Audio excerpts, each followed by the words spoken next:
Faffing, defined by the Urban Dictionary as to aimlessly waste time doing useless tasks. Example, stop faffing around and come to bed. Hello everybody, welcome to another episode of Faffing with Friends. I am Lawrence, and today I am joined by my co-hosts, Ivaylo. And Joe. There we go. Today we will be looking at fantasy worlds. Now, we don't just mean worlds of the fantasy genre. We're thinking of talking about what kind of fictional worlds some of us might like to live in, especially during times such as this current pandemic. Who would want to go first? Absolutely, I'd like to go first. So, as you both know, I'm a huge Tolkien fan, have been for a long time. I still consider The Return of the King my favourite movie of all time. 11 Oscars, the reason why. Here we go. So naturally, it would be very easy, and it is for me, to say that I would love to live in Middle-earth. And I wouldn't just want to, I wouldn't want to just experience the movies, like go on the quest for the ring, be at Helm's Deep, or, I don't know, be at Fangorn Forest.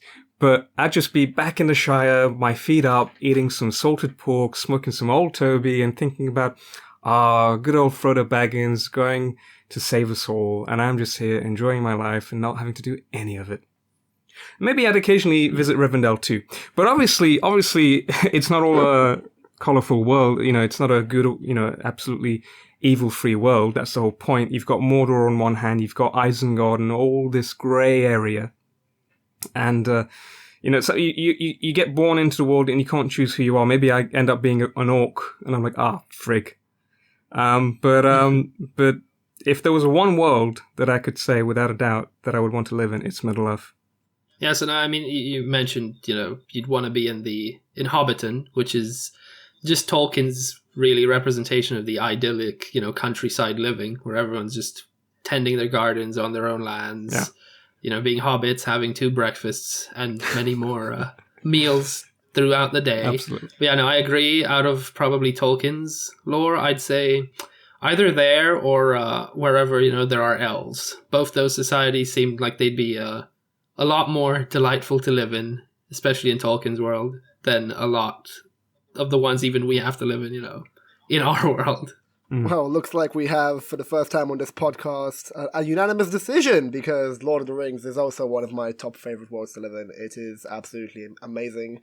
Tolkien is an absolute master at world building in every single... He even gets some slack about it sometimes, because people are complaining, you're giving too much backstory to, this tree branch or whatever, but, I absolutely love Tolkien's world. As you guys mentioned, I would love to be in Rivendell. I would love any world with elves and stuff like that. I'm a super big sucker for.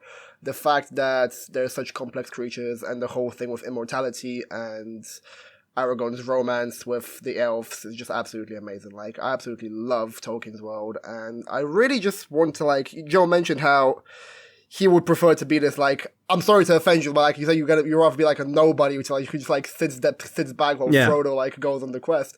But I wouldn't mind being a bit closer to the Fellowship. Just a bit. I wouldn't say I would undertake the trip to Mordor, but if I'm needed, I would certainly. If I'm allowed to say, I would certainly answer the call, Who would you be of the Fellowship? I think I would just rather be my own individual character, pretty much like a Dungeons and Dragons scenario, just make up your own character with your own stats and stuff like that. And, Lord of the Rings did inspire every single, fantasy game of the sort. So, just being your own, I would probably be an elf, I would probably take up Legolas's place, but, I would rather just, if I had the choice to be in the Fellowship, I would most certainly be an elf. But again, I kind of like your idea, but at the same time, I feel like fantasy worlds are just they're focused on the journey. So if you're not taking part of the journey, then your story simply won't be told. But, I don't know, the closest I'd want to be to the Fellowship's journey, especially considering how bad it can get for Frodo and Sam, I think I just want to be someone who maybe smokes a bit of magic weed with Gandalf. Absolutely, yeah, my and guy. That's about absolutely. It. I don't think I want to, climb to Mordor. Yeah. I would probably be Boromir, just so I could do the one does not simply walk into Mordor meme. Oh my god, but then you're gonna die, bro. You're gonna get killed by orcs. Heroic death, man. How can I get better than that? Yeah. I'm glad the fantasy of you is to leave this world or stuck in lockdown in a pandemic and go die a heroic death by orc somewhere else. I mean, it's Sean Bean. I mean, how can I not? Ah, yes, our dear Sean Bean. The pandemic does strange stuff to us. But yeah, if you guys are done with Lord of the Rings, which I imagine we won't be for a while, but Joe, do you have anything else to say? I mean, not really. I mean, I would love to be Bilbo, because he's the one who goes and journeys, right? Like if I didn't have to choose a Fellowship member, right, I'd choose Bilbo because he goes and has an adventure. He doesn't have it as hard as Frodo does. And he lives a pretty dope life. Like, he comes back, he's filthy rich already. He gets even more rich, right? He lives a great life. He adopts Frodo. And then at some point, he's pretty old. He decides he's going to abandon the ring to Frodo, to the quest, to the Fellowship. He goes and lives in Rivendell, of all places. He writes a book. I mean, what? And then at the end, he goes to the Grey Havens. So how can I get better than that?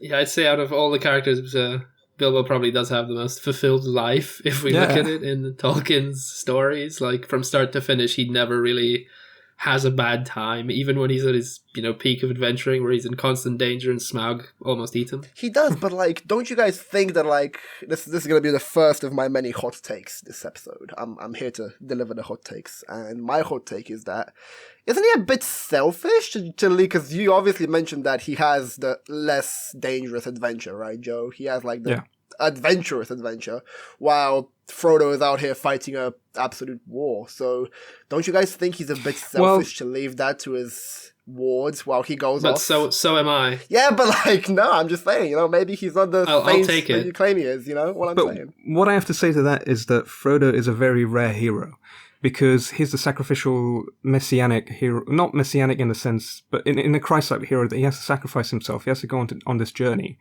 to absolve humanity of evil. But the thing is, he's very unrealistic. Not many people like that actually exist in the world. We've got soldiers and veterans who do that kind of stuff. We've got healthcare professionals who are currently doing that kind of stuff. But not everybody does that, and I don't think everybody wants to do that. I mean, my Boromir joke is only a joke, and it only goes so far. But genuinely, Bilbo's selfish because he's the most human character, in my opinion, in the whole series. Yes, he's incredibly realistic in the series. Absolutely. Fair enough. And I do think that that's the magic of the Lord of the Rings, It's an incredible journey through arduous difficulties, man. It's such a difficult journey, and it's really reflected in the films as well, because you feel like you go on the journey with these characters. They're absolute behemoths of films, like all the special editions. I think, Joe can correct me, but how much do they add up? All special editions, a good 11 hours? 12 hours and a half. Oh yeah, absolutely. It's a pretty long. Yeah. Absolutely, and that's kind of the beauty of it, because anytime you feel down and anytime you feel like life is presenting you with a challenge you can't overcome, Lord of the Rings is that challenge, is that absolute arduous journey through difficulties into pretty much salvation. In fact, I'd say in relevance to the topic we're looking at, Lord of the Rings, both the books and the films, are probably media-wise the most close you'll come to actually being in a fantasy world, just because of how long you'll be spending on them due to their length, both, book-wise and film-wise. Absolutely. 100%. They're very immersive worlds. I love reading either Lord of the Rings or The Hobbit whenever I can. I mean, obviously, there are other books in the series, like The Silmarillion, that only very few people actually read, like Lawrence. But I just love, sometimes, this is what I do throughout the year. It will be either A Song of Ice and Fire or Lord of the Rings or Harry Potter that I'll spend quite a long time in, these worlds in. And Lord of the Rings has to be the one at the top. It's always going to be number one for me. And not only because of how great it is and how much of a precursor it was for all the other fantasy worlds that followed, but because of all the Christian literary elements that it has in it, because of who Tolkien himself was. And even Narnia, for the same reasons, I enjoy, even though, Lewis adds a bit more paganism into it, but absolutely. It's going to be always my number one fantasy world to indulge in. I'm very glad you brought that up because, again, without Tolkien, we would not have the absolute media giants that we have today, in my opinion. I feel like his world contributions and his contributions to literature and just entertainment in general are absolutely huge. Like, you would not have Star Wars without Lord of the Rings, and you most certainly would not have... I do want to emphasize that we all are aware that Lord of the Rings is not the first ever fantasy written. Absolutely. There were novels before that that do the archetypes and some of the races and, some of the idea. But Tolkien's is by far the most iconic based on its time and how much its consequences have been reaching throughout literature and media. That's right. Absolutely. And, you obviously mentioned Song of Ice and Fire, and that's another giant of our time. And, again, it's obviously not, as you mentioned, on the scale of, like, Tolkien's impact, especially with the more than lackluster TV show, more on that later. But, do you want to talk about Song of Ice and Fire as well? Would you prefer to live in that world in comparison? Well, actually, because... I think we should probably save that one for a segment later, because I don't think it's as positive. Yeah, right. Absolutely my point. That was what I was leading into. Of a world, yes. Save it for... So let's for a while stick to things we would actually want to be in, regardless of, circumstance. Absolutely. I'd say you brought one up, Ivaylo, but sci-fi fantasy like Star Wars, absolutely. Would you want to exist in any of the time eras that you can in the Star Wars universe, not just, the current films or even the sequels or prequels, but even the thousands of years before BioWare RPGs that were made. There's all this history in Star Wars where you can. I absolutely would love to exist in one of the Star Wars worlds, and it's actually one of my current favorites, in my opinion, especially right now with the rise of The Mandalorian. I feel like The Mandalorian is the perfect world where I would choose to live in if I was living in the Star Wars universe. I wouldn't choose to be part of the Jedi, I wouldn't choose to be part of the Sith, I wouldn't even choose to be Force sensitive, in my opinion. I would just choose to be one of these amazing bounty hunters who go around, have a strong sense of morality, because obviously that's what Din Djarin has. But, I would rather just be in that kind of space westernish world compared to being an old Knight of the Force, for example. And I really love it. That's the segment that appeals to you then, out of Star Wars? Absolutely, because roguish, bandit, bounty hunter sort of feel? Absolutely. Like, the minute I saw Han Solo in Episode 4, I was like, this is it. Like, this is the kind of stuff I would love to explore in Star Wars. And, you get it in the films. Like, you get Star Wars with, like, Han and Jabba and all that conflicts and all the Western stuff. But it was so underdeveloped that it just drew you in, man. You just wanted more. Like, Boba Fett has, 5 lines in the whole trilogy? Yet he's one of the most popular characters in Star Wars? So, it just draws you in. And it's another reason why I absolutely love the Solo film. The Solo film. You know what I mean? But I absolutely love that kind of space western, underworld kind of vibe. And The Mandalorian just captures that so beautifully. Space westerns, Star Wars universe... Absolutely. Give me more. What about you, Joe? What would you say about being in Star Wars? What would you like to experience from that universe? Oh, more of Jon Favreau and Dave Filoni, absolutely. Good man.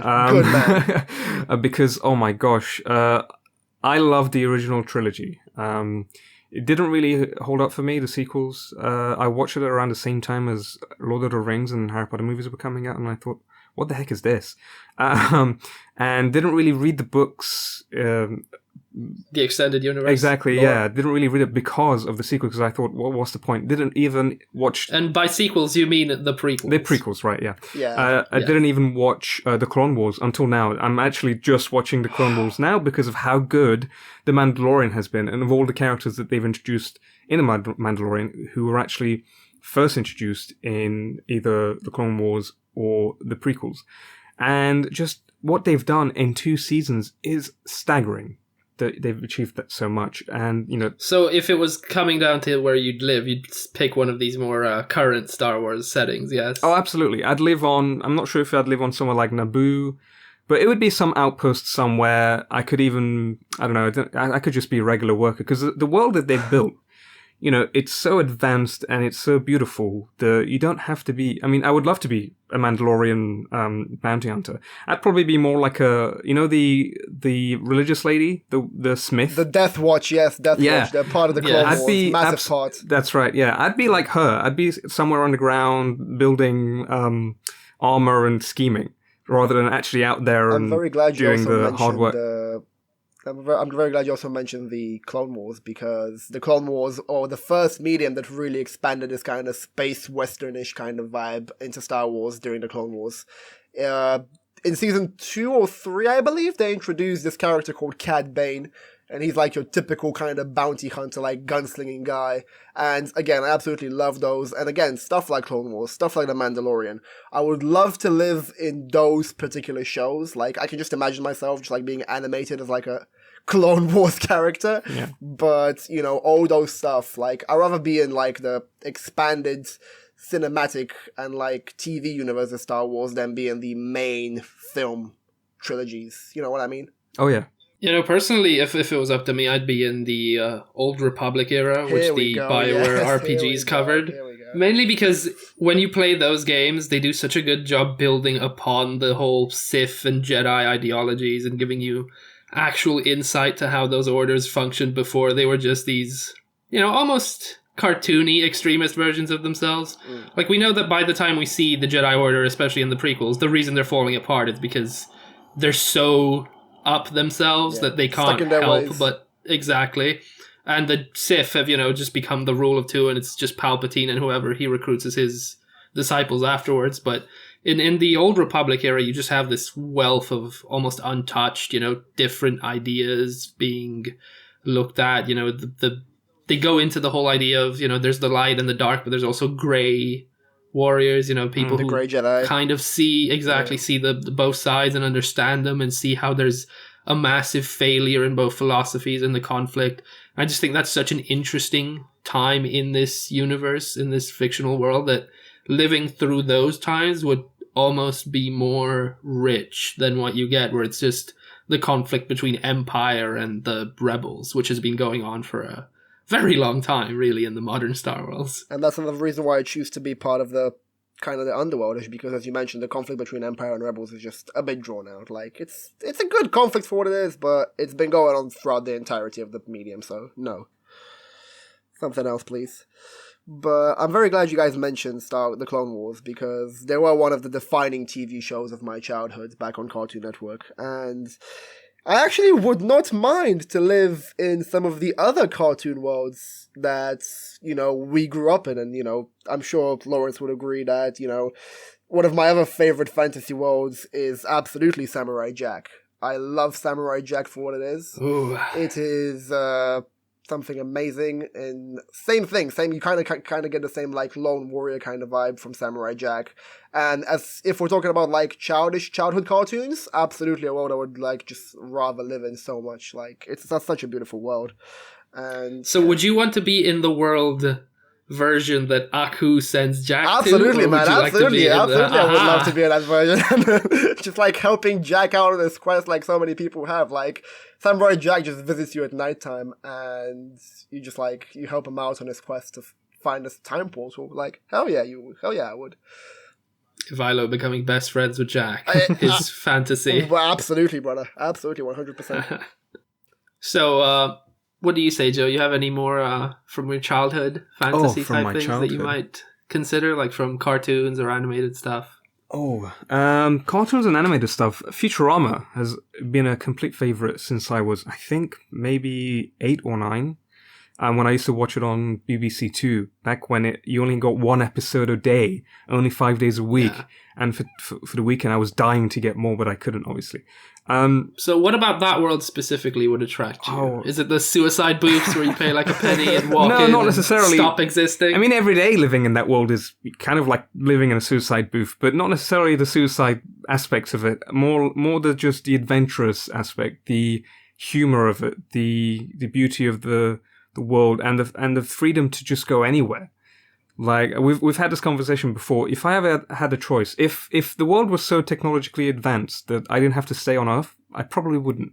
I'd probably just upload my mind to some cyborg and go explore the universe. I wouldn't stay here. Yes, an intergalactic traveler. Exactly. And that's what they do with the Planet Express. They literally go almost everywhere. Each episode is hilarious, iconic, unique. I enjoyed Futurama much more than I ever did The Simpsons. The Simpsons was great for like a few seasons. But for me, Futurama is what kept me interested in Matt Groening's work. It's the reason why I'm now interested in his other new cartoon, Disenchantment, which is on Netflix. The new season is either coming out or probably already out by the time you're listening to us. And I just can't wait to find out what happens. I've loved the first 2 parts. And it's sort of, so it's just going back to Futurama. It's a dynamic world that they've built. It's the humor about they can satirize the modern day in a setting that's, you know, far advanced to what it is today, right? And it kind of tells you how much things don't really change that much throughout time. You know, even when episodes where they go back in time, or, you know, they explore cultures that are stuck in time.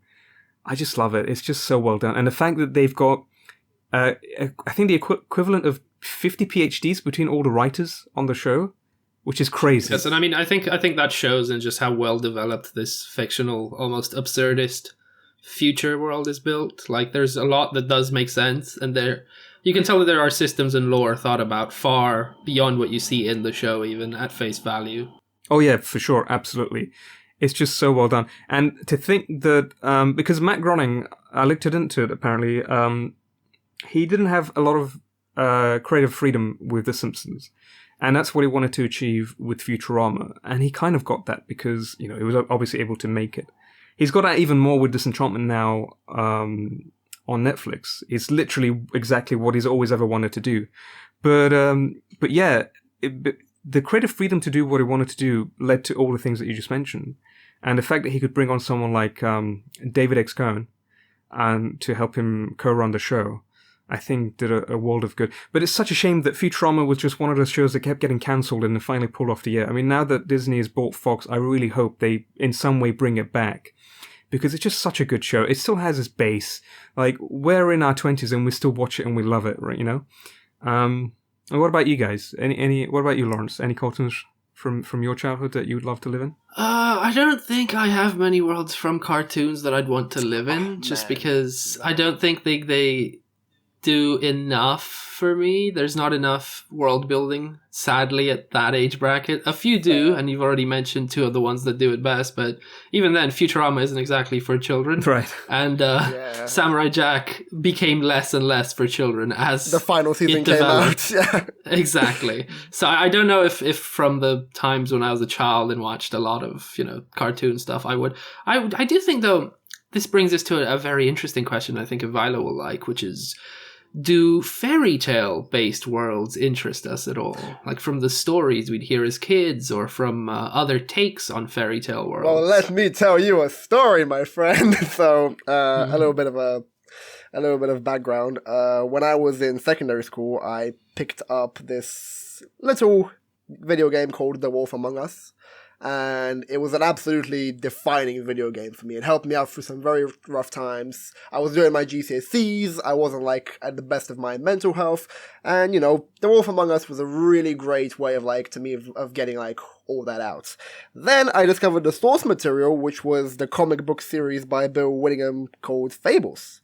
And Fables is absolutely amazing. Fables takes fairy tale creatures from all kind of fairy tales and from all kind of pantheons. You have your traditional European fairy tales, you have the Arabian fairy tales, you have all these fairy tales coming together and existing into our modern worlds. And what I mean by that is that they have been exiled from some unknown force, which obviously gets revealed later on. I'm not going to drop any hard spoilers, but in Fables, all the main characters of your favorite fairy tales are forced to live in modern day, well, I say modern day. I think it's like this. Is it like the 60s, 70s New York, somewhere around that? I think it's around slightly modern, but yeah, you know, it's not modernish, but it's like today, not computers and yeah. Yeah, so you have the first volume of Fables is pretty much an essential, like a mystery story, which is also what the game follows. But you have your main character is Big B Wolf, which is obviously Big Bad Wolf, Big B Wolf, haha.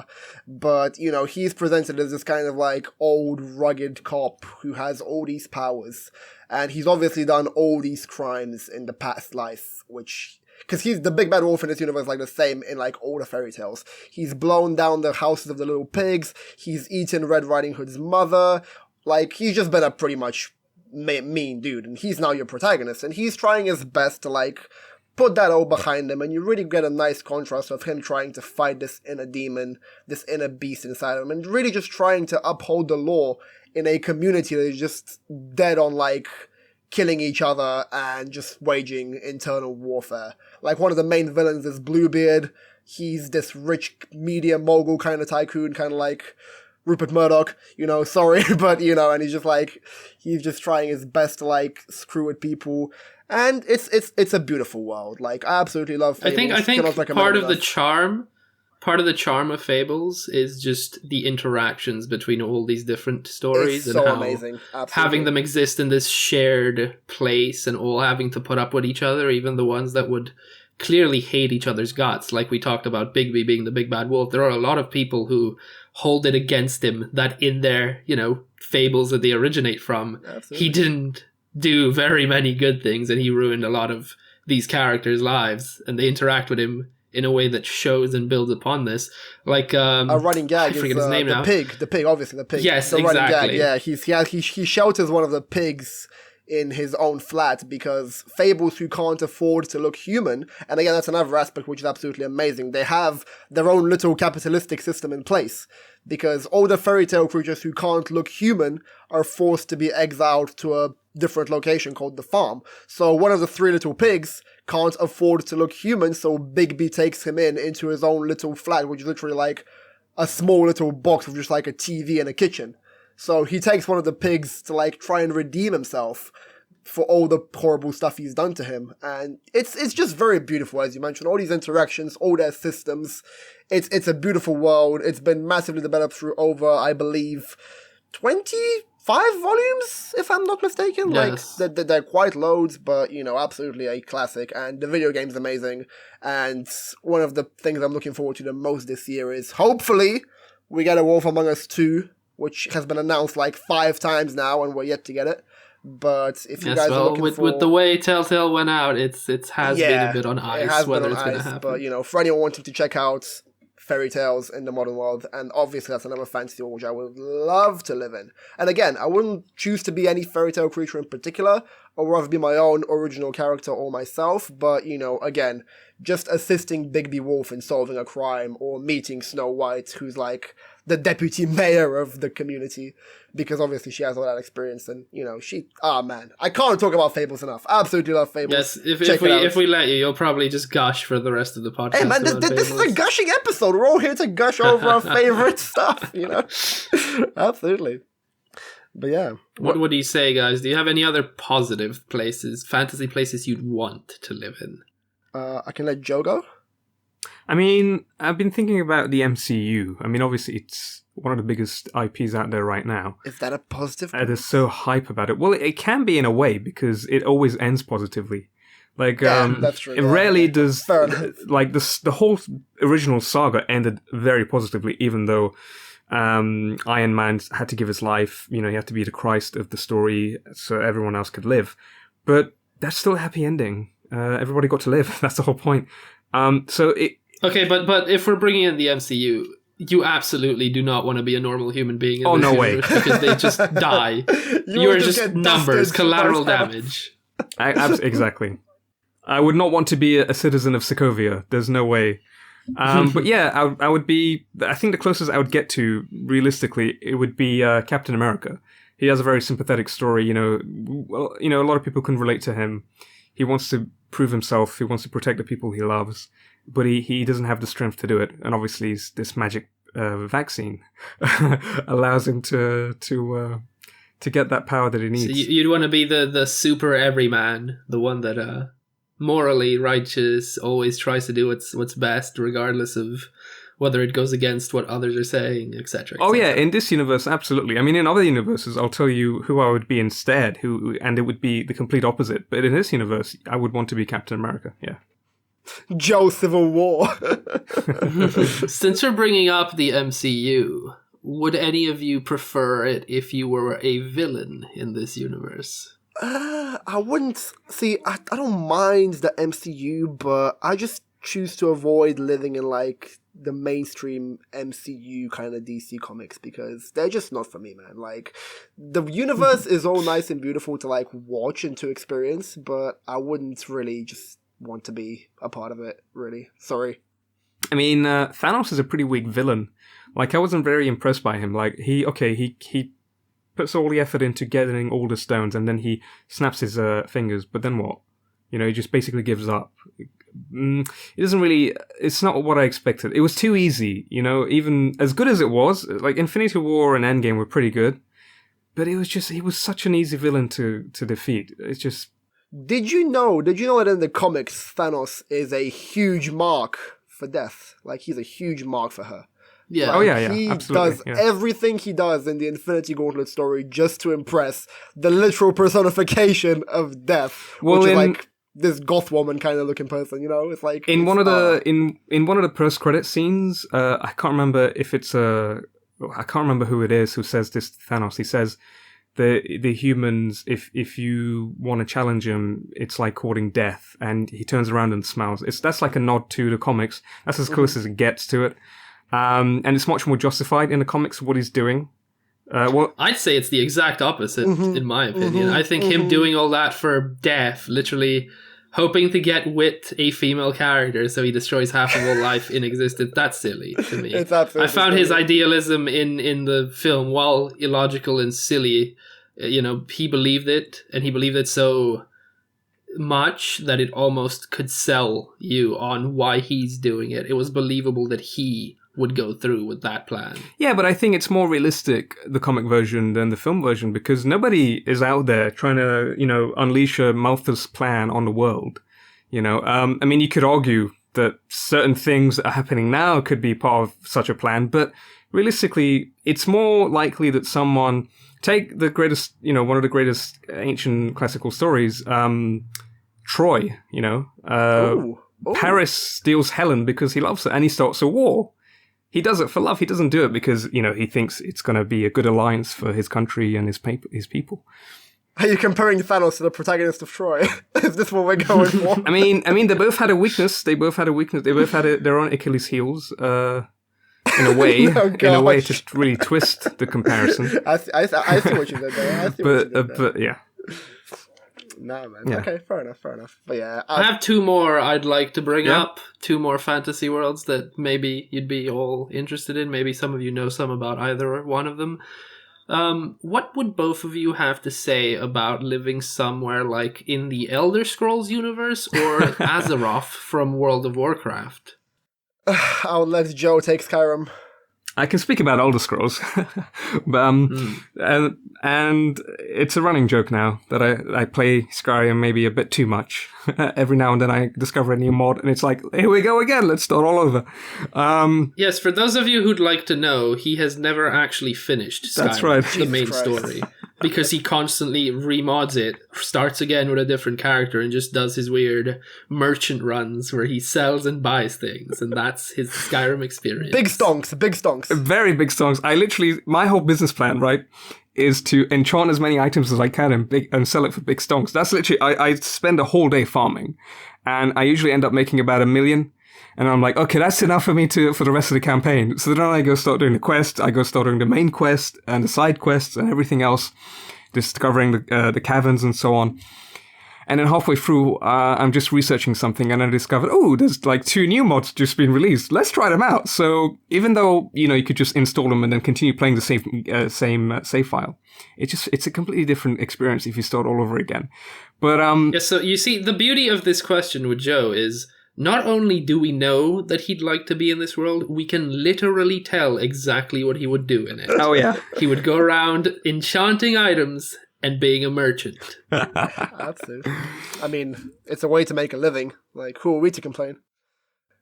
To answer your Azeroth question, I wasn't really that big of a fan of, like, World of Warcraft. Like, I used to play Wrath of the Lich King back in the day, but I'm not sure that I know enough about, like, the World of Warcraft to, like, say, like, I would choose to live into it.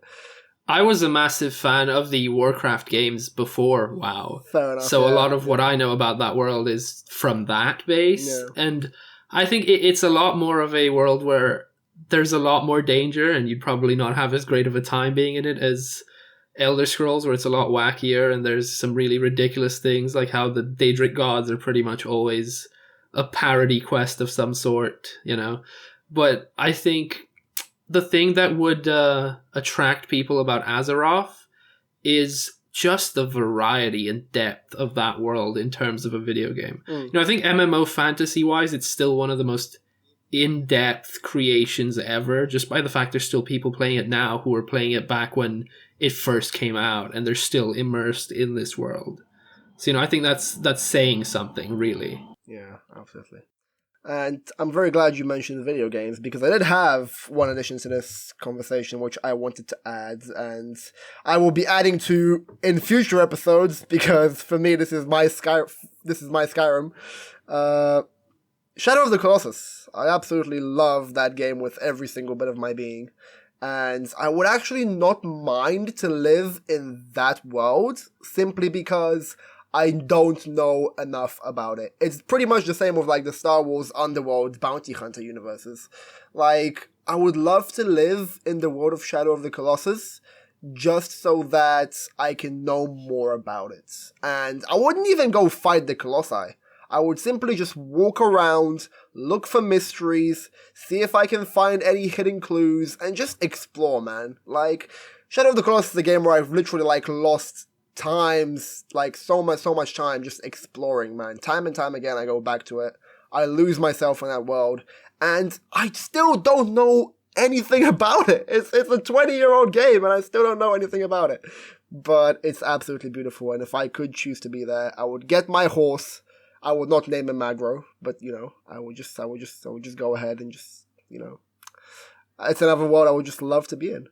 I mean, I think not only is it incredibly beautiful, in the remaster, Absolutely. I think you could, even in the PS2 era, you could tell how beautiful this world is. Like, the way it is made and it looks, and the feeling it gives you of size and scope. Yeah, very few, beautiful. I think, worlds we see ever capture where that world makes you feel like an ant, and you feel it the entire time. Exactly, playing it, and it's just like real life. Like, sometimes you feel really small, and it really just gives you satisfaction to explore the world, and the world's absolutely huge, just like in the real life. And you're this little small guy just going around doing God knows what, and he doesn't even know what he's doing.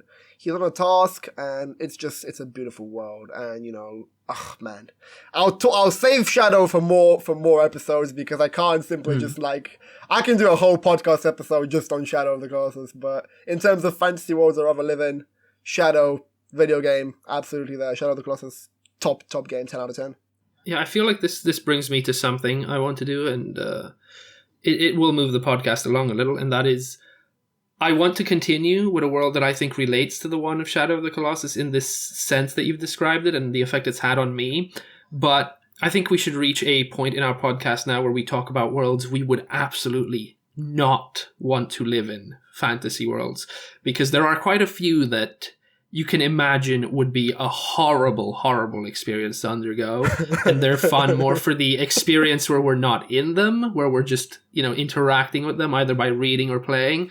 And the one I'd like to start with, personally, again, in relation to what you said about Shadow of the Colossus, is the worlds of the Dark Soul games series. Ooh. So the first one is Lordran, the second's Drangleic, the third is Lothric. Now, in Dark Souls, you get these worlds that I feel have the exact same effect of Shadow of the Colossus, where every single game is taking place at the apocalyptic point of a certain era in this either multiple universes or one, or there's never really a certainty. But what you see is these worlds that are space and time have pretty much clocked out. They're gone. They don't care anymore. So things are going weird. There is the melding of time and dimensions. You can see cities almost different empires from different periods almost bumping into each other physically. And you have this world that is on its peak of apocalypse. Everyone's dead except very few. There's, in all the games, a curse that makes it so the undead, certain people who are cursed from birth, I think, or from a certain point in life, aren't allowed to die. So they keep dying and coming back, and the more they die and come back, the more they lose their humanity, and they become almost shells of themselves, hollows, and they go crazy. But the world itself is there's so much depth to it that I think in total I have spent over the 3 games almost 1,000 hours. Wow. Which is almost near actually going into a world and spending time there. I've traveled to places for less than that. And the effect of that world is because there's so much depth and because it gives you nothing unless you search for it. It tells you nothing unless you read the descriptions of items and weapons and armors and then the lore of souls that you get from the bosses you kill and things like that. It's the kind of world that almost makes you feel like you're actually discovering something yourself. The way you talked about Shadow, where you're exploring and you're like, I feel like I could discover things here. I feel like I could learn things that no one else knows. The Dark Souls series emulates that effect the entire way. But the world itself is so horrible and bleak. Every NPC you meet in these games, if you take their quest to its very conclusion, it never ends positively. Almost everyone either goes crazy or dies or has something incredibly tragic happen to them. And that's almost the theme of it. You are faced with the end of times in every single one of these games, and you are made to bite and claw and fight your way to the point where you can either try and fix things or let them go out. Yeah, if that makes sense. That's absolutely beautiful, man. And the world itself is absolutely, beautiful. It's so... It captures me every single time I interact with it, but I would never, ever want to live in any of these places in Dark Souls. What do you guys think? Do you have certain fantasy lands that you love interacting with, reading about, looking at, but it would not be the place you'd want to be, even as opposed to right now in a worldwide pandemic? I'll let Joe cover this. Take a step. Well, I'm a bit crazy about A Song of Ice and Fire, Game of Thrones, Westeros. I wrote my dissertation on it. It wasn't the best dissertation in the world, but it was decent. So that's how much I enjoy it. I really wouldn't want to live in that world, man. Oh boy, like it's very abusive. It's unless you're an aristocrat, a rich one, a powerful one, like militarily skilled, intelligent. Any of those, either a combination or just one of those things, then you're not going to make it in that world. And even if you do, you're just going to be so oppressed. You're going to be so malnourished. You're going to be such a target for everyone and for everything that it's going to be a miserable existence. The thing is, A Song of Ice and Fire world, the Westeros, is a place where characters like Littlefinger and Varys can flourish because they can do things and get away with that nobody else could even fathom.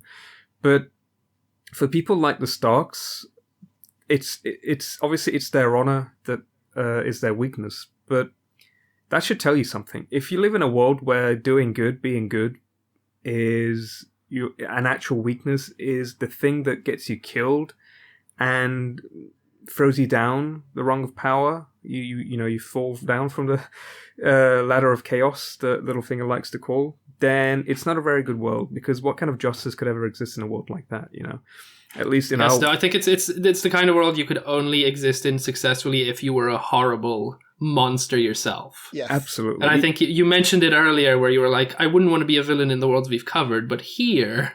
Yeah, here... I think we'd all consider not a bad idea. Here, I would either be Littlefinger or Varys, although I'd probably rather be Varys than Littlefinger, or even Illyrio Mopatis, who's even a more shadowy character who's pulling the strings behind the screens that you don't really often see that much, unless you read A Dance with Dragons, for example.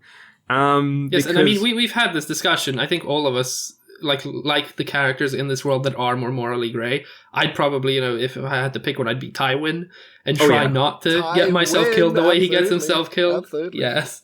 All Tywin has to do is just be a little bit nicer to Tyrion. Not sentence him to death. He wins the game. Like, that's it. Exactly. He'd win the game, yeah. But the thing about Game of Thrones for me is, yes, the world is absolutely cruel and absolutely despicable, and yeah, evil does seem to prevail compared to Ned Stark's typical kind of honor approach. Like, I still remember when he walked into the throne room with old Bobby B's letter in his hand and just like waving it around, and he just gets absolutely slaughtered for it. But do you guys think that because A Song of Ice and Fire is so subversive, you can even call it fantasy? Because it's quite realistic what happens in A Song of Ice and Fire. If George hadn't decided to include his inspirations that he clearly got from Lovecraft and Tolkien and the weird magic systems and Ashai and things like that, I think it would be harder to refer to it as fantasy, especially with dragons being a rarity. Aspect, but in terms of like the way I feel like it is just super realistic fantasy. Yes. I think we can all agree. Absolutely. It's closer to one where there would be no magic whatsoever.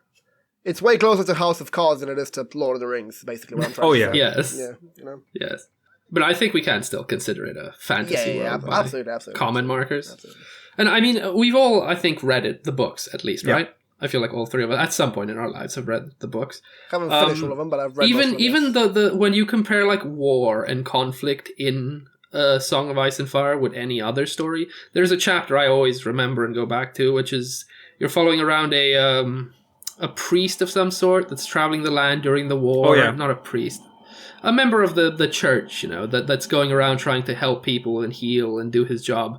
And the way war is described in that chapter by George in this world, it's one of the most captivating, horrible descriptions of war and conflict I've ever read in one of these fantasy fictions. And it really puts at odds how in this world compared to others, where you might have magic that can heal you or anything of that sort. In this world, death is horrid, it is slow, it is painful. Even when there's magic like, that can bring people back, which we see now and then, they don't exactly gain limbs back if they've lost them. Their eyes will be missing if they got poked out. This isn't a world where even the freebie of being brought back or being healed is never as good as any other fantasy world. You are getting messed up if you get messed up. There's almost no way around it. Oh, for sure. This Absolutely, this could be its own entire episode, but we're not going to get into it too much. But I would say this: other than the spectacular world building that George has done, not only in this series but in all of his writing, it's of course the realism of the story that pulled me in. It's why I keep going back to it, because it's refreshing in a way and cathartic. Even though we live in a pretty bleak world sometimes, you could say. But absolutely. the thing with A Song of Ice and Fire is that you know that what he's trying to do is tell you that, okay, I need to plunge you into the depths of darkness and show you how horrible this world can be. But I'm going to pull you out again and show you that there can be light at the end of the tunnel. Like, he's done that also with the titles of the last two books that he's hopefully going to finish soon. He's called the next one... Fingers crossed. He's called the next one The Winds of Winter. So it's going to be it's going to be probably the darkest in the series. And then the last one is called A Dream of Spring. Now, it's still a dream and not a reality. It's made to sound hopeful, yes. Absolutely. The title itself is meant to imply some level of hopefulness, though. Exactly. Which is why I'm more inclined to go back to a Game of Thrones than I am to House of Cards, even up to season 2, where, for me, that show ends and it doesn't have to continue. Because it just does such a good job of the world building, the philosophy, the political science of it, even the economics, the historical fiction side of it. It's just so beautifully done by one man, It's such a shame that season 8 got completely trashed. Leave that for another episode. Such a shame that we'll touch on that. The man has not published anything in 10 years, so that's quite a big shame. But hopefully, he's written stuff that doesn't continue this specific story, so he can clearly write. It's just he hasn't written the continuation the of magnum this opus, specific story. The magnum opus. Yeah. And to pick you guys up on the topic of worlds that I would absolutely dread to live in, is another Game of Thrones inspiration, which is my good friend Hajime Sayama's Attack on Titan. Now, if you guys know anything about me, you would know that I absolutely love Attack on Titan with every single being in my body. You did your master's dissertations on it. I did my master's dissertation on it and got an absolute first, so it's possible. Chase your dreams. But stuff about, again, me in scale, I'm a massive fan of feeling small in huge unknown worlds. It's a big thing for me, as obviously it is for Lawrence with Dark Souls. But Attack on Titan is an absolutely destructive, unforgiving narrative, and it's just absolutely horrendous to live in. Our main protagonists, well, for the first 3 seasons anyway, no spoilers, Eren Yeager, he gets absolutely destroyed and crushed by this narrative. I've never seen a protagonist... I think you can argue that he's a character that literally loses everything throughout that show. And the world continues to just keep on punishing him. In the first 4 episodes, he goes from losing his mother to losing his legs to losing his arm, and then every single interaction he has later on, he still somehow ends up on the losing side. The narrative is absolutely destructive about him. And it's actually to bring some English literature into this horrible podcast, it is It's the trope of world disruption. It's Isayama's idea of disrupting the world and ruining the lives of his protagonist in order to achieve the best narrative development. And again, what happens to Eren in later seasons is absolutely crucial to the story. But the world in Attack on Titan is probably the world I would choose to live in the least. And again, not because of the man-eating naked giant monsters. They are the least of my concerns. It is just simply the fact that it is an incredibly punishing world. Almost, I would argue it's to the point of parody at times, but the world can be a really punishing place. And since we've reached this point where we're mentioning manga, here we go. Hit me, boy, hit me. I have one that I think is the precursor in manga to worlds nobody would ever want to be in, and that is the story of Berserk. There we go, boys. Now, here's the fun part, right? So Dark Souls is inspired by Berserk. Oh, here we go. And it doesn't reach anywhere near the level of despair and total destruction of the soul that Berserk in its world can reach.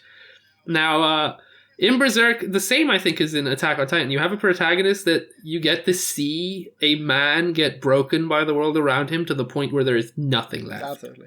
Where this character becomes literally just a broken shell that just wanders the land and survives. And that is his only, for a very long time, purpose in existence. You see a world where, your friends will betray you, where everyone you love dies in ways that are too horrible to describe on the podcast. Mm-hmm. I literally cannot say certain things because they may be very off-putting to certain people that happen in this series, but this world is the darkest I've ever seen fantasy be taken in the most mature way possible. Yeah. Where it's not edgy, it's not that kind of dark, where it's like, oh yeah, look at all this edginess, feel bad. This is nihilism personified through manga. Yeah. It does not get more mature and dark than this in a way where it's treated with the seriousness and the gravity that kind of idea deserves on paper. Absolutely. I don't want to give much about it up either. I don't want to spoil much, just like you would Attack on Titan, because I would recommend everyone in the world go read that manga. Yeah. Both of them. Same with Attack on Titan. Read the manga, watch the anime, and that's another beautiful aspect of it. The fact that you don't know what's about to happen, yet you're constantly expecting the worst to happen, is another massive appeal for me. Yeah, I think both of them achieve that feeling where you are feeling tense literally every single second that you are consuming this media. Yeah, absolutely. You don't tense up until you've put down the book or you've stopped watching the show. Absolutely. But to be fair, we've spent the last 30 minutes being incredibly dark, so I do suggest if I can just before we finish on I think I have more. I'm asking to go in a more positive direction, boys. But before we do that, if we're talking about fictional worlds and not just fantasy, right? Definitely want to bring in Cormac McCarthy, who Lawrence did his dissertation on, funnily enough. Because, how do we forget Cormac? Because I love the world that he's built. Like, it's so beautifully written. Yes, I think specifically we're all going to talk about Blood Meridian here. Yes, Blood Meridian, Maybe No Country for Old Men. Maybe No Country as well, but... Maybe. But Lawrence has been getting me to read Blood Meridian for a long time, and I'm a very famous slow consumer of media, but... My goodness, man, when I started reading that book, oh wow, my world was shook. I was shooketh to my bone, because I think the effectiveness of how that hits you that way is Blood Meridian is placed so much closer into reality and the scalping problem that existed in the West because of that entire conflict between peoples, that it feels based more in our history than it ever would a fantasy, and that makes it so much more horrifying to go through it in the book. Oh, for sure, of course. And the Judge Holden, is probably the best written villain, in my opinion, in literary history. I think Lawrence probably shares this opinion. Yeah. Yep. Is he even a villain, man? Like, I can talk about Blood Meridian. I think he is literally a force of chaos. Yeah. Like, in my dissertation, I pretty much covered that for half the dissertation, just the Judge, because he's such a fascinating character. He's not even just traditional evil. He is absurdity. Evil in the form of a human being. He may as well be the devil. Yes. exactly. based on any devil of any religion or ideology, because he would embody almost every one of those aspects. Absolutely. And this is one of my personal interpretations. For me, the judge is not a character that is there. I mean, the judge is not tangible. The judge is not alive in the sense that he's his own independent being. For me, the judge is simply the most deplorable and disgusting capabilities of humans personified. Yeah, you could argue he's just the entire gang's like worst traits. Yes, all pooled and into the this entirety of Blood Meridian is thing. to show you the absolute, the absolute, the bottom of human ability, like the worst humans can be. That's the whole point of Blood Meridian, in my opinion. And the judge is that character brought to life. The worst that we humans have the capability of doing. We can do a lot of good, and we certainly do a lot of good. But the fact that a character like the judge exists, and that's why the final lines of Blood Meridian will always haunt me. He's dancing, he says he will never die.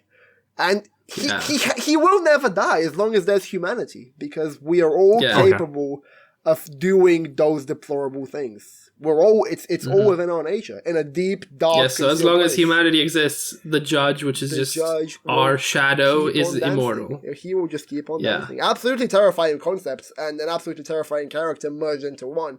But, yeah, I mean, if the fellow listeners would love us to cover more villains, more stuff... I mean, I have two more I want to go through before let's go for it. Leave this depressing dead end.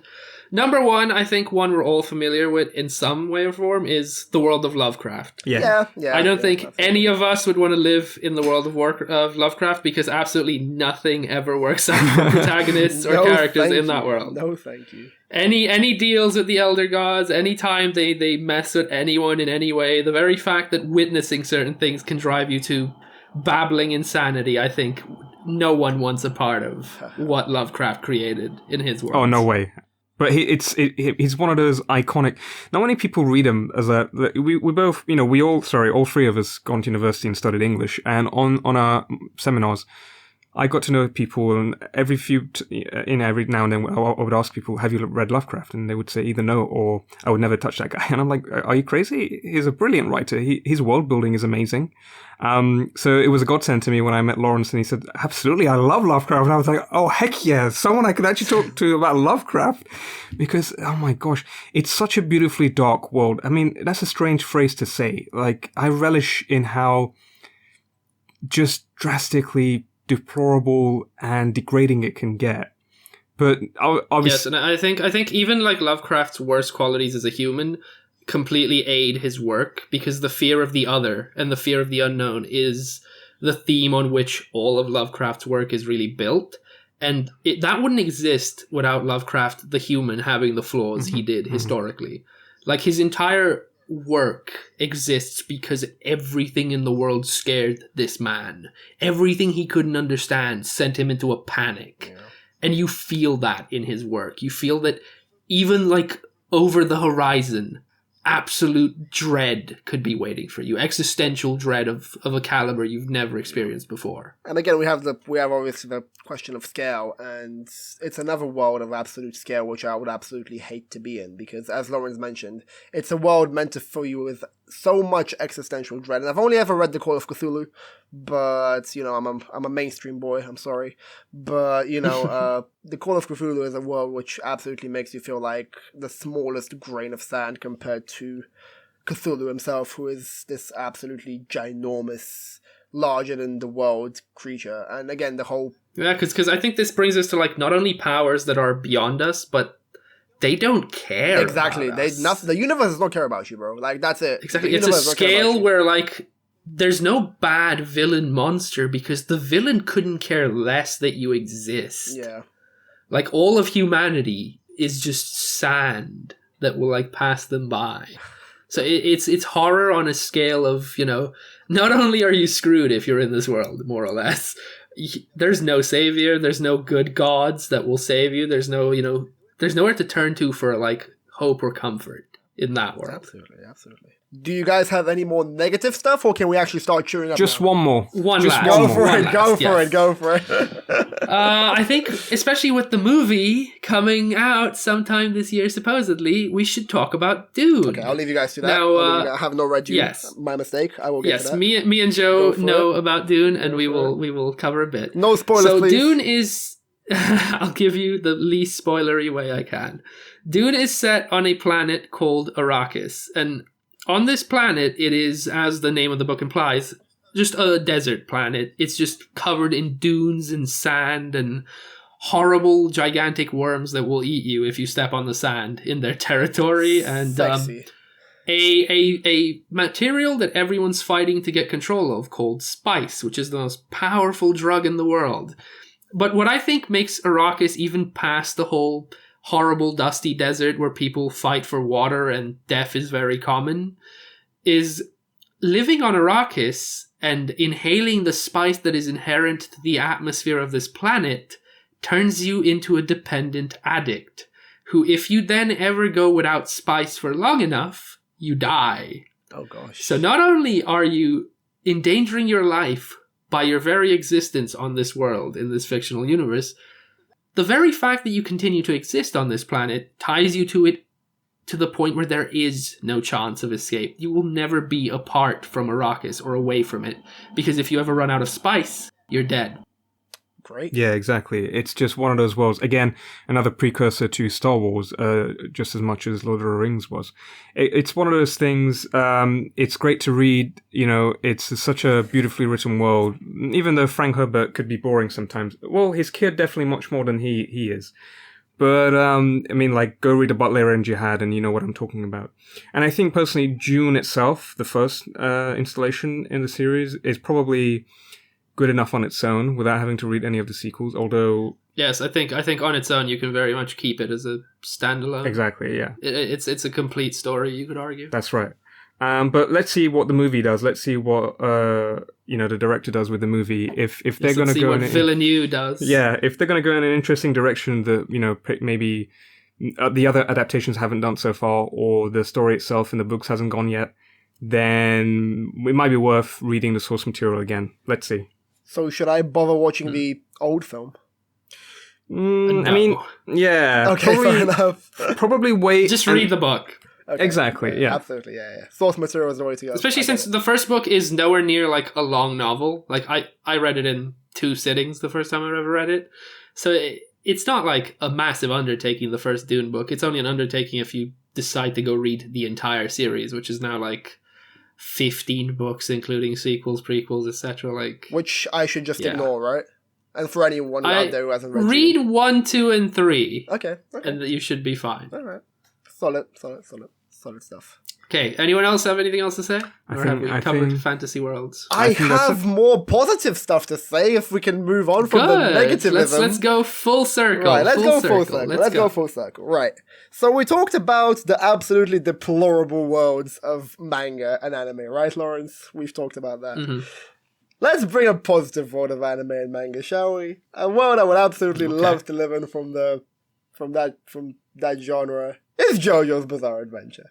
I would love to live in JoJo's Bizarre Adventure. Is this your hot take, Ivaylo? No, my hot take's coming. My hot take's after. Oh boy. My hot take's after. But like, this is not a hot take because Lawrence can actually talk to me about this. But, you know, JoJo is amazing. JoJo can be emotional. I mean, I can already say yes. JoJo is emotional and sad at times, but just the pure hilarity of it, the pure absurdity of it, and the absolute I assume if you and me are saying we'd live in it, we are absolutely doing this as stand users. Hell yeah, brother! Yes, hell yeah! No, not as Ripple okay, users. Good. Hell yeah! I'm getting my own. Good. That's another reason why I want to live in the world of JoJo's Bizarre Adventure. Getting my own stand. And yeah, it's almost like you want to see what your own stand will do. Absolutely. That's part of the fun, isn't it? You want to see what could this power possibly be? Is it going to be something useful, like, stopping time, or is it going to be the silliest, the dumbest, most This only works if I pull on my finger this way and slap myself. like Kind of Emerald sad. Splash, stuff like that. But JoJo is rich. JoJo is beautiful. It is the complete opposite of works like Berserk and Attack on Titan. Mm-hmm. It's a great university experience with your friends to just sit down and just watch it and just laugh your head off at big over the top giant men just dashing it out with ghosts that they can only see. It is a beautiful world. Yes. I would love to live in it. And it's probably one of the only Japanese mediums that I would genuinely just love to live in, because the rest of them are pretty dark, man. Pretty dark. But again, for material for another episode. But yes. Yeah, I would say that it's a tendency for Japanese media to really hang on the darker side of existentialism. It's absolutely true. Right. My last take is going to be the hottest one, and it's going to be a positive take. So, are you boys ready for it? I'm ready. I would love to live in Andrew Lloyd Webber's Cats. Oh my goodness. I would absolutely love to live in the world of cats. What has lockdown done to you? That's my cue. That's my cue to leave now. No. Listen. Let me tell you. So it's funny you mentioned lockdown, Yes, because please. lockdown did get me to get into musicals. So as I'm getting into musicals, I suddenly discover Cats, and I'm like, okay, I've heard bad shit about the movie. I'm not gonna watch the film, but I go and I download this Blu-ray from 1998 of a Cats musical. And I'm absolutely enamored by it. I can't look away. It's just so amazing. And the cats are just these weird cats called Jellicle cats. And they have a Jellicle ball once a year. And they get together, and the winner of it just transcends to the heaven side layer. Whatever that means. It's never explained, but it's just a bunch of cats having a talent show, and the winner gets to ascend and be reborn, which for me is a very slight way of saying that they're gonna die. And these cats are absolutely amazing. It's literally just 2 hours of cats doing a circle jerk of how amazing they are. Okay, so let me blow your mind. I've seen the film and I hate it, but I am completely in agreement with you on the musical. My God, yes! Hottest of takes, boys. We rather live in cats. I have seen the musical, and it is literally cats for 2 hours giving their own backstories and making themselves look really good. And you know what? Yeah, if I was one of those cats and I had a really catchy song, I could live with that. Live with that every time, bro. Me and Rum Tum Tugger are gonna be Rum Tum Tugging on each other. Bro, let's go, brother. Let's go. Yeah, no, I agree. The musical does have charm. And I absolutely love it. I think the film is just this horrifying eldritch horror based on how it's animated. And if they hadn't gone with the horrible furry human looking cats, I think they would have, if it was makeup like the musical, it would have carried some of that charm. But you know what's also very over. horrible about the film? The music sucks as well. They've changed a lot of the songs. It's not just the visual horror you get to experience, but it's the absolute shitty music you get to hear. Absolutely. Enrico Morricone once said, a good film can have a bad score, but a bad score can never save a film. It's just absolutely... Yeah. But yes. And I mean, specifically because this is a fucking musical, the fact that they ruined the musical part of the musical for the film is atrocious. Yeah. It's a crime. It's an absolute crime. Why are you adapting a musical if you're going to make the music part worse? It's absolutely a crime. But yeah, that's my hottest take. I rather live in the world of cats than live in... The best thing to come from that movie is the Ian McKellen meme, we're the future Charles, not them. Literally, the mutated old man, Ian McKellen, just being a cat. But yeah, We're the future Charles. I hope that little trinket will serve to uplift the audience from the horrible, depressing Berserk, Attack on Titan, and Game of Thrones stuff. But yeah, and Dark Souls and Blood Meridian. Go watch Cats, experience Rum Tum Tugger, and just. I mean, I think at the end of this all, I'd say if you haven't, as a listener, experienced any of these fantasy worlds we've talked about, please go ahead. I'd have a full recommend for absolutely every single one of them. Yeah. And if you would like to cover us any of them in more detail, leave it in the comments, and we will get to that, and maybe have Yep. a full episode on cats if you want. Oh, yeah. That, we can do that. Or a full episode That on might Game just of be Thrones. you on your own, talking to the mic. Discuss Rum Tum Tugger's character development. Exactly, yeah. Okay, I'll stop saying Rum Tum Tugger now, and this is a good place for Please me to... do. Yeah, this is a good place for us to sign off. So... If the algorithm hears Rum Tum Tugger 3 more times, we might get banned. All right. So... Well, there you have it, ladies and gentlemen. This has been another wonderful episode of Faffing with Friends, where you have taken a deep dive with us in our most twisted fantasy cravings. And you will now feel free to look any of them up if you want to have a good experience yourselves. Absolutely, please So, do. anyone else want to say bye? Yeah, or I want to anything? plug some stuff. So please like our video. I know it's on YouTube. You're probably listening to it now. If it's on another platform, please follow us and like the track. Also share it with your friends and family. And go follow our Twitter. It's at Faffing Friends. We'll have updates. We'll have anything we're going to release, anything we're going to promote, all the episodes when they're going to release and stuff on there as well. So if you could do that, that would really help us out. Thank you. Sweet. Well, I think this is bye for this episode. Goodbye. Bye, everyone. This has Goodbye. been Lawrence. This has been Ivaylo. And this has been Joe. Rum Tum Tugger.